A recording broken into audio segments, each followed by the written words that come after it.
For today's club preview, we'll discuss the Premiers, the Melbourne Demons. So how will Melbourne go in 2022?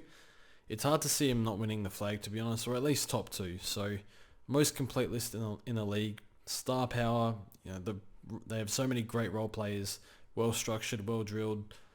Simon Goodwin, great attitude, great coach. So yeah, I think Melbourne are in for a big year, and I think this is the start of a dynasty, to be honest. But very early days, time will tell.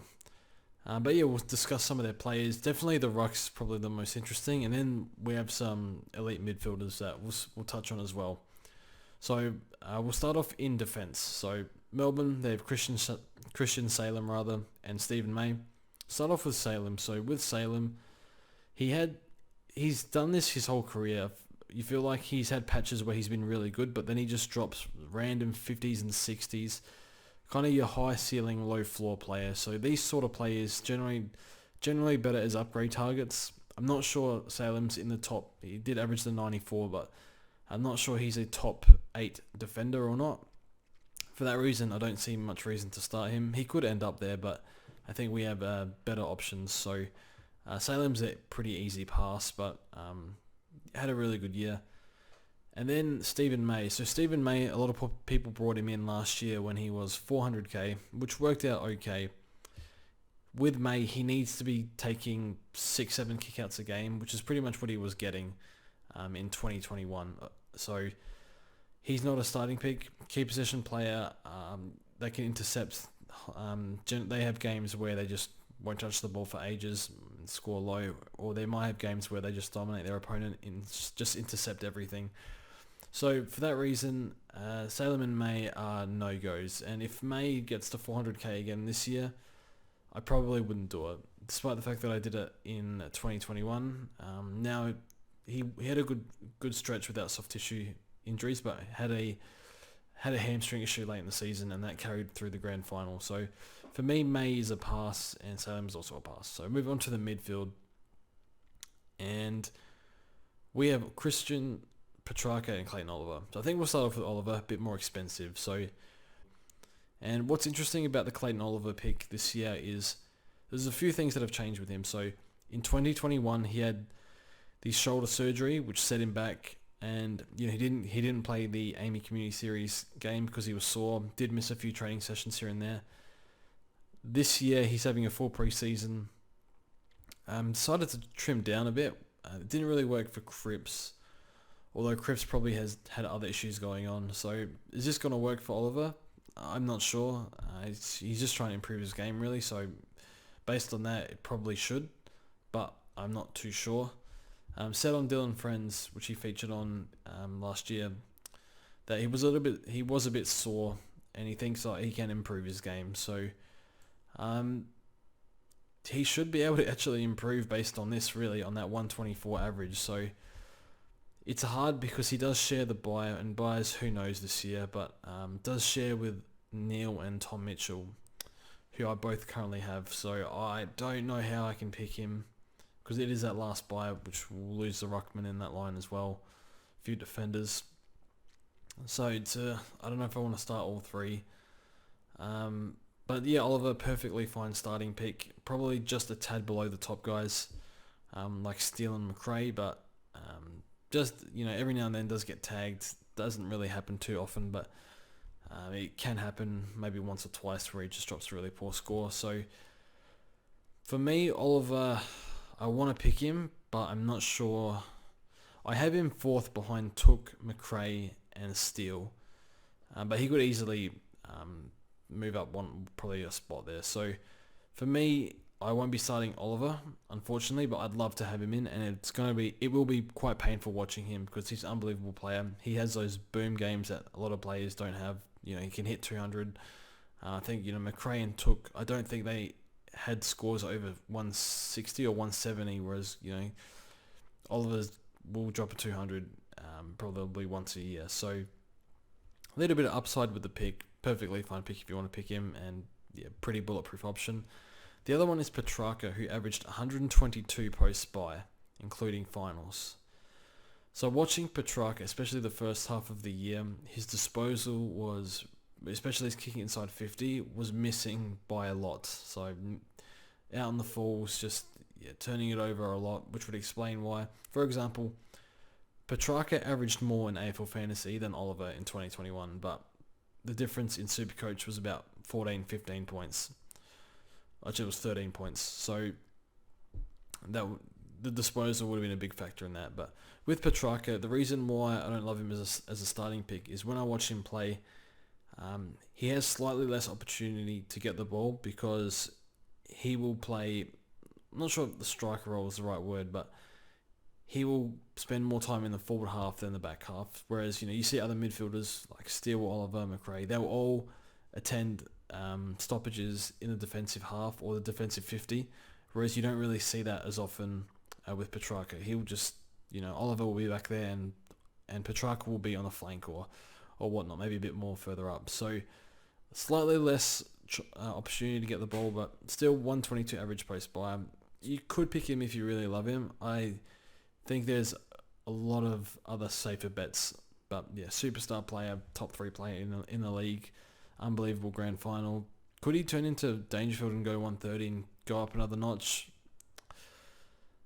I don't know, maybe, but I wouldn't rule it out. But you're just kind of betting on it. So for me, Petrarca is a pass, but one you could look at is your M7, M8 later in the season at the right price. Did reach I think it was 520k at one point, so very cheap. But yeah, we'll need to have a few down games, which he has had quite a few sub 100 games, but yeah, high ceiling as well. So Petrarca, no from me.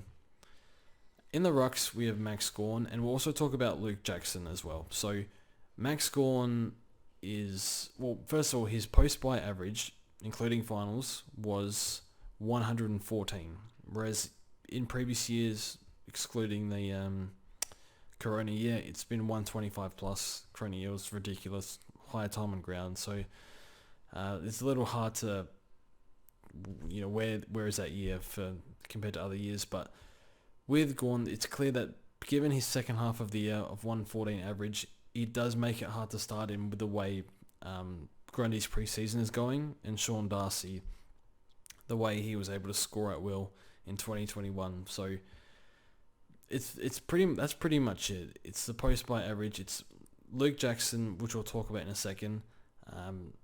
So Gawn had 40 hitouts a game in 2019 and around the same in 2018. But 2021, not counting 2020 just because of Corona, 2021, it's down to 32. So 8 less hitouts a game. So that's probably where the points are going. That's, I don't know, maybe losing, that's 2 hitouts to advantage game, which is 10 points. So that's where the points are. And that's Jackson taking up the ruck time. So the ceiling really isn't there anymore for Gawn if this continues, which we expect. And in fact, it probably will get worse, given the trajectory of Jackson. So Gawn's a pass for me. I think he's good in AFL fantasy still because he still gets so much around the ground and they don't count hitouts to advantage. But for Supercoach, it seems that he's probably behind. Look, he's a far better ruckman than Grundy. Don't get me wrong. I don't think it's even close, to be honest, or especially the last 2 years. But in terms of Supercoach scoring, the ceiling isn't there anymore. So Gawn's a pass for me. You can pick him if you want. If you don't like the other two, you don't like Grundy's last 5 games, or you don't like Darcy's durability, I guess you can pick Gawn if that's how you want to play, which is completely fine. But I don't think he's top 2 anymore. If without Jackson, I think he's ahead of Grundy, but just working with with the numbers here. So that's Max Gawn, and then we'll look at Jackson. So I've seen Jackson in a few teams. Mostly a few on Twitter and whatnot, and I don't really see it with Luke Jackson. So there's a few good things with him. He looks leaner. He's working with the TikToker personal trainer, Body Magic. Done a great job with a lot of players, improving their body mass or whatnot, or their skin folds and whatever. But here's the issue. So Nick Naitanui from 2012 to 2014 played with Dean Cox, one of the greatest ruckmen of all time.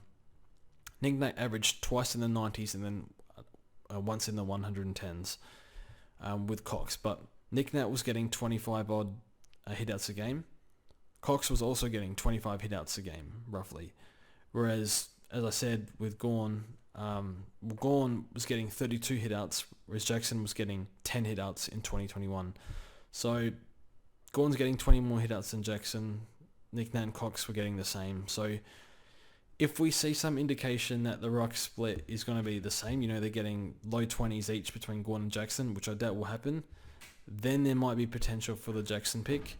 But otherwise, I don't see it with Luke Jackson. So it's a tough ask. He's still really young as well. So I don't see it with Luke Jackson. It's just tough ask for him. Young, the numbers are not there yet, and then need to see him in the preseason at least. And even then, I still wouldn't consider it. So sure, the ruck cover is nice, but it's a no from me. In the forward line, there is absolutely nothing. So nothing to discuss in the forward line.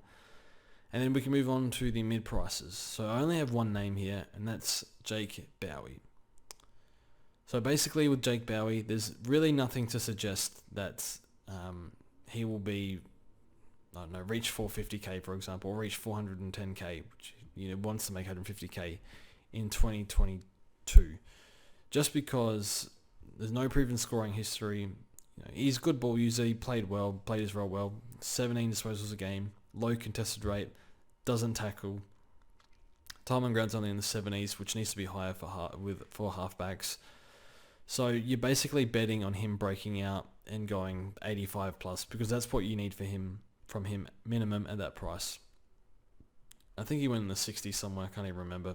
Don't have it written here. So I don't know how you can pick this player. Look, if you see a significant improvement from him with preseason reports. I haven't really heard much of him in the preseason, and he has an unbelievable Marsh series or Amy series, then I guess maybe. But for me, it's at this stage, it's definitely a no. So see how he goes in the preseason, but it's there's not a whole lot here to justify the pick just yet. So he's a pass from me. And then we'll move on to the rookies. So I only have 4 names here. Lowry. Bailey Lowry, I'm not sure. Mid forward, 53 average over 2 games in the VFL, so must have been injured or something. Was picked 22 in the 2020 draft. Haven't heard anything over him in the preseason. And with these rookies as well, looking at their best 22, I have no idea how they fit in. I don't see him knocking off any of their players. It's pretty simple as that. So with Larry, maybe he debuts at some stage with injuries, maybe because of Corona outs, health and safety protocols, he might get a gig, but nothing to suggest in the VFL that he's going to get named in the starting team. So we'll see how he goes over the preseason, just to watch, but not sure there's a spot for him. Another one is Rosman, 194 centimeter wingman, was picked 34 in the 2020 draft. His average over 9 games in the VFL was 42, which is not great. That's not going to convert to AFL level, but it would have been his first year. So again, with the wing spots, they're pretty much tied down by Brayshaw and someone else, I can't remember. I think they rotated on the other wing, but nonetheless, nothing to suggest here that he can break into the team. So need to watch him over the preseason, and then also Bedford. So Bedford looks like the most likely numbers wise in the VFL to get a game, because I feel like the Melbourne's team, their forward line, they use Sparrow half forward, Harms goes up there a bit. They only really feels like they only have one dedicated small forward in Cozzy. The other ones are sort of like makeshift small forwards, if that makes sense. So could be wrong there, but that's just my observation. So maybe, given his average in the VFL was 75, which is okay, 1 goal a game. I think he's played at AFL, played a few games and didn't really do anything, unfortunately. But one where he could possibly sneak in somewhere, but given that he didn't break into the team last year, and the team's probably the same in 2022, it's going to be a very tough ask. So see how he goes. Probably scoring seems okay in the VFL, so might be one on the bench only, but we'll see if he gets named. And then also Chandler seems his numbers are just worse in Bedford, same position up forward. So Not really much to consider there. So sort of disappointing looking at the Melbourne list. Given they're such a great team, I don't think I'm going to have any of their players. So yeah, it'll be an interesting one. Anyway, thanks for watching the video. And probably the main one is still tempted by Oliver. I'd like to get him in somehow, but other than that, it's a no from me from just about everyone, and it's not looking great on the rookie front. So thanks for watching, and we'll see you guys soon.